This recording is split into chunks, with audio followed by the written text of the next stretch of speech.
Hey guys, it's Ted Bogert. We are back with the Ted Show. You guys know what time of year this is. This is giving back season. November is known as the Thanksgiving month, and it kind of kicks off an entire last 2 months where I just believe humanity begins to realize they need to give back. But my guest today, Gus Martinez, does that 24/7 with Miles of Help Through Christ, and they have an event coming up on the 21st to feed the homeless. So we're going to learn all about that and learn all about Gus. Welcome, Gus. Hey, Ted, thank you so much for having us here. We are so glad to be able to reach out to all of your listeners. I'm very excited to have you guys. You know, Melissa is an amazing advocate. So shout out to Melissa Rodriguez for all she does.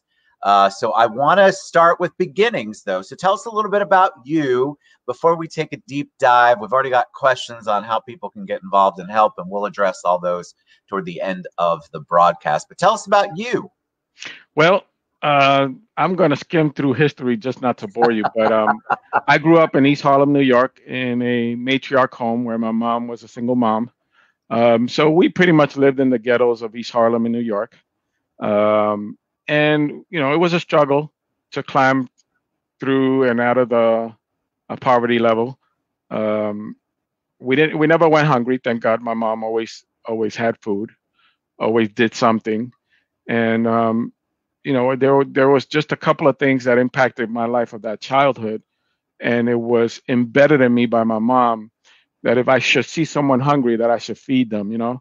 So as a young man, I made it a habit that if I had any leftover food at the restaurant, I would ask them to box it up and I'd just come and give it to one of the fellas in the neighborhood.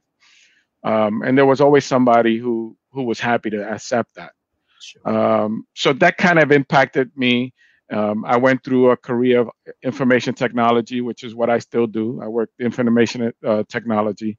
So this nonprofit that I run, it's a volunteer thing. It's my passion. It's not the salary that pays the mortgage. So it usually isn't, my friend. It usually isn't. So you know, I have two full-time jobs. One that's paid by my boss, and one that's paid by God. Amen to that. All right. So why Miles of Help Through Christ? Tell us a little bit about the organization before we talk about the event. I love the name of it, but why Miles of Help? Well, it started back. I was invited to take tracts to the coalition. Back then, the coalition was the old building where they would charge $1 for the homeless to sleep on the concrete floor. It was like little tight parking spaces. But my friend took me there for the first time, and I guess it was 2007. And this thing just blew my mind. And being from New York, it's kind of hard to be impacted by anything. But to me, it looked like somebody had thrown away a whole bunch of people. And they were just out littered in the street, you know? And I could not understand it because New York, as bad as it is, always takes care of its homeless. You know, they give them the option, hey, come on to the shelter. You know, from the shelter, they move through housing and all of that stuff. So for me, I just did not sleep for the next 6 months trying to find leaders from the church and people to talk to about that whole situation. Until one brother came to me and said, hey, what you're looking for, God already put in you. Stop looking.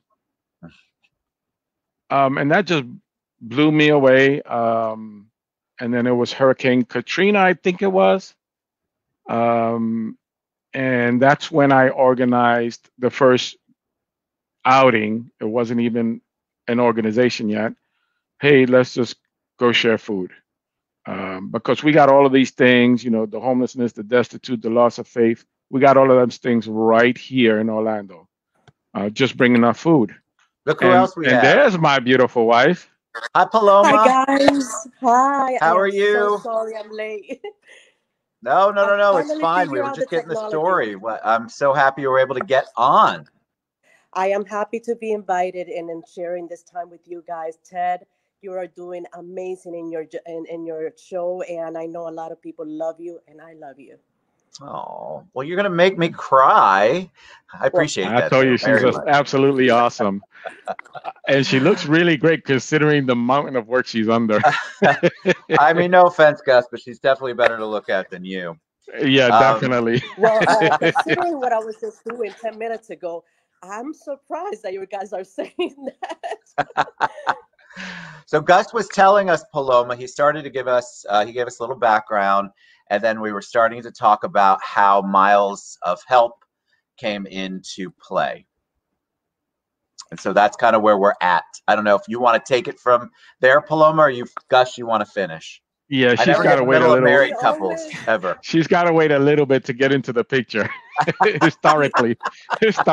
My husband always say that he has the last words in the house, which are whatever you say, mommy. Yeah, yes, honey, you're right. So whatever. Exactly.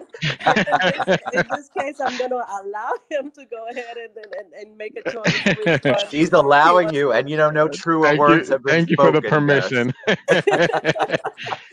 So the organization started that night after we went and shared the first 60 plates of food. I was just so blown away how I got swarmed. And it was with love. It wasn't anything rude or nasty like people make the homeless to be. And so that went on in that living room. I incorporated the organization. I said, this can't stop here. This has to keep going. And now we're going on 11 years since that happened. But that first year is when I started the Thanksgiving event. And it started at the graffiti yard where the new stadium now sits. Yes, yeah. There used to be an old graffiti yard there. I don't know if you remember that. I do. I absolutely do. Yep. We did our first 3 Thanksgiving there. And so fast forward down the line, about 3.5 years ago, my wife and I started dating, and we brought her organization together with mine. And when we got married a few months later, we married the organizations as well. And Nice. this is where she comes in historically. Woo, that is a good setup. All right, Well, Paloma, tell us about that.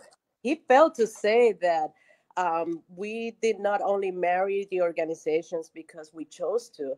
This is something that the mighty of God had planned all along, I believe, because the way it worked, it could only be described as a miracle. I mean, when God told me this was my husband, he was my husband, I was like, really, Gus Martinez? Really, God?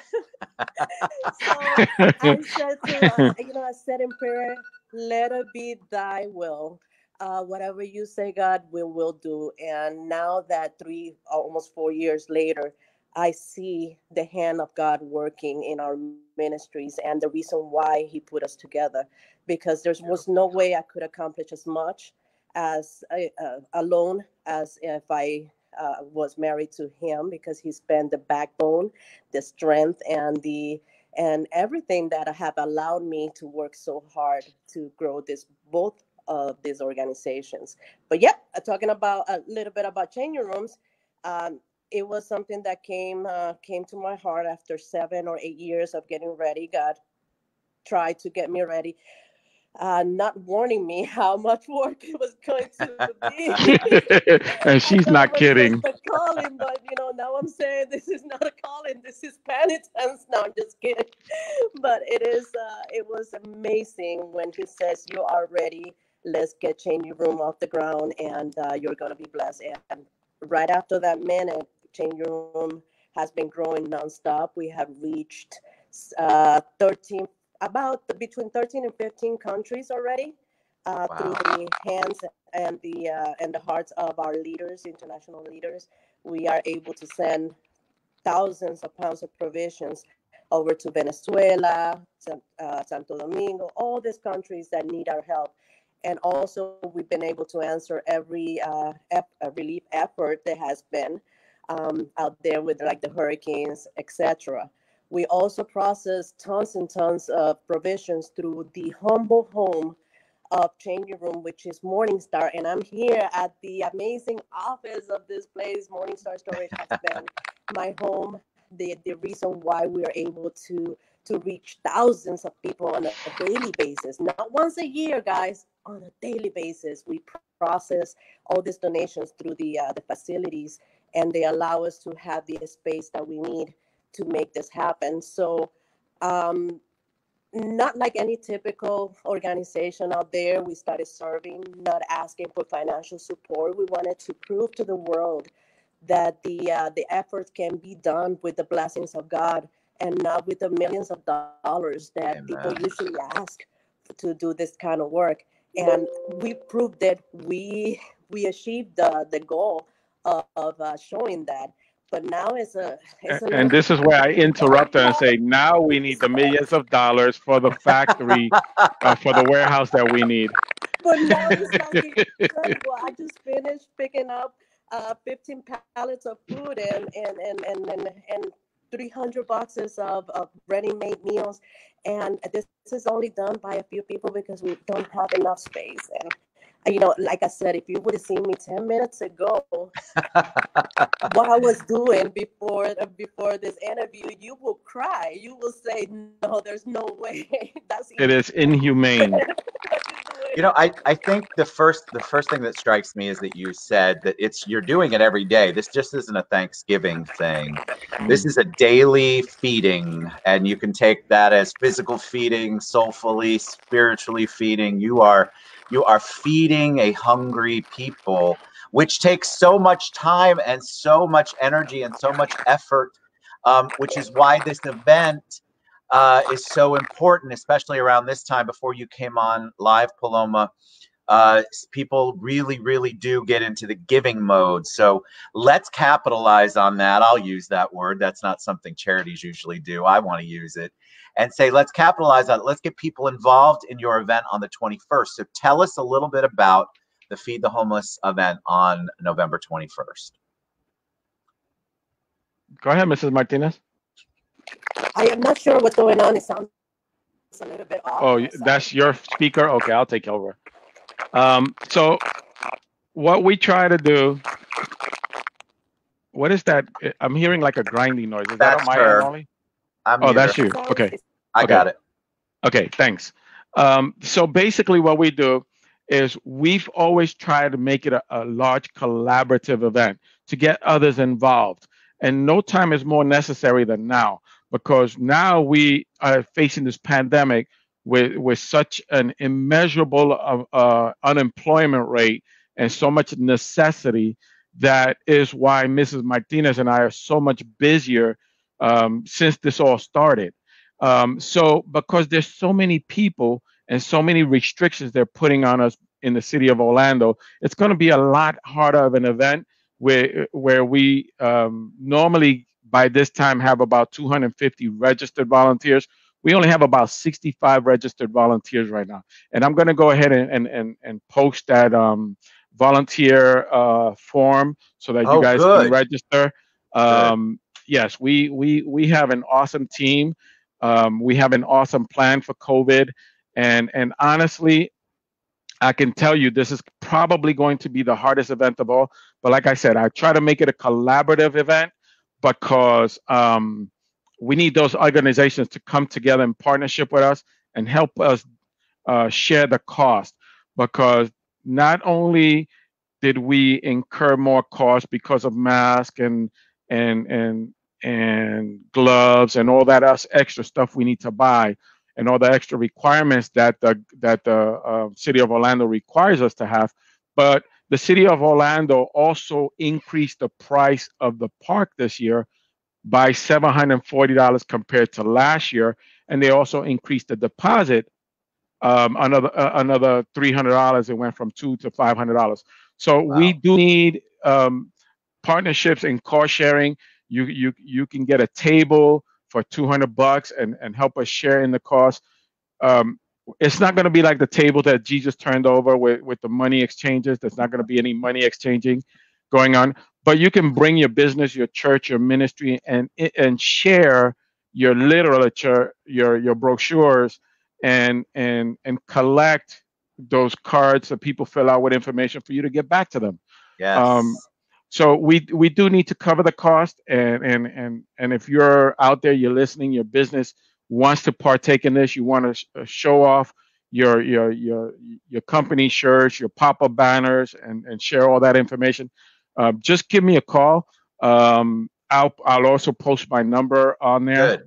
I'm just trying to get my mouse to work to where I can get that volunteer I think form that, and then put it up the there. website is down there too. You can post your number, and then the website is milesofhelpthroughchrist.com. And of course, I tagged Gus and Paloma, so you can reach them in a million different ways. And if you can't reach them, reach out to me, and I'll reach out to them. And VIP Mortgage is a proud sponsor. We are Absolutely honored to be part of that, and we're so businesses. Get involved. There's a way for you to get involved, and the volunteers so important. So you can go, I assume, to the site milesofhelpthroughchrist.com, and you can get the information on being a volunteer, contributing, giving back, doing something. This date is a week from Saturday, and then of course the following week is Thanksgiving. So it's just going to be a needy next 6 to 8 weeks. We're going to have a lot of people who are in need this time of year, especially. And so I am just honored to work with you guys. I'm proud and blessed by what you and Paloma and your organization do, Gus. I appreciate that. And, you know, Thanksgiving is usually an event that we usually collect enough funds to carry us over into next year. It pays for our Christmas Miracle for Homeless Kids, which is coming up December 19th. And it pays for our Three Kings Day, which is January 6th or around there. Unfortunately, like most organizations, we've taken a big hit, but we're not gonna close our doors. We're gonna keep working. Mrs. Martinez has had to do the gruesome work of moving stuff around and making it fit into less space. But that's okay. God called us to serve. That's what we're here to do. Yes. We're here to serve. And if you want to volunteer, whether it's at this event, any other event, or to go help Paloma at the storage units, you can fill out that registration form. You can contact her on Facebook, or you can call me. We'll hook you up. We got plenty of time, and we do the community service hours for Orange County Corrections and Orange County Schools and all of that stuff. That is, I mean, it's just what you all do is so awesome, and I am just, again, honored to be part of it. So Gus and Paloma Martinez, milesofhelpthroughchrist.com. The event, Feed the Homeless, is November 21st. You can still volunteer. You can still get involved. You can still cut a check. You can do all of those things, plus a whole lot more. Get to know about Gus and Paloma's mission and all the good that they're doing in the world with their organization. You guys are a blessing. Thank you so much for all you do in our community. Just proud to be part of it. We're so happy to be here. Hey, thank you for that God bless you on all. the t-shirts. Your logo looks fabulous on the back of the t-shirt. Yeah. You got to send me the info where I need to send you the t-shirt. Get involved. We got involved. There are ways for you to get involved still. Reach out to Paloma and Gus and their team, and go to the website. Reach out to me. It's so critical. Don't think it's too late. There is plenty of work to do and plenty of people to feed. It's never ending. So please give back to this organization's awesome. So thank you guys. God bless you both. God bless you, Melissa, for the intro. November 21st, guys. Reach out. Get involved. milesofhelpthroughchrist.com. All right, guys. We'll see you later. Thanks, guys. Bye, everybody. Thank you, guys. Mwah. Bye, everyone.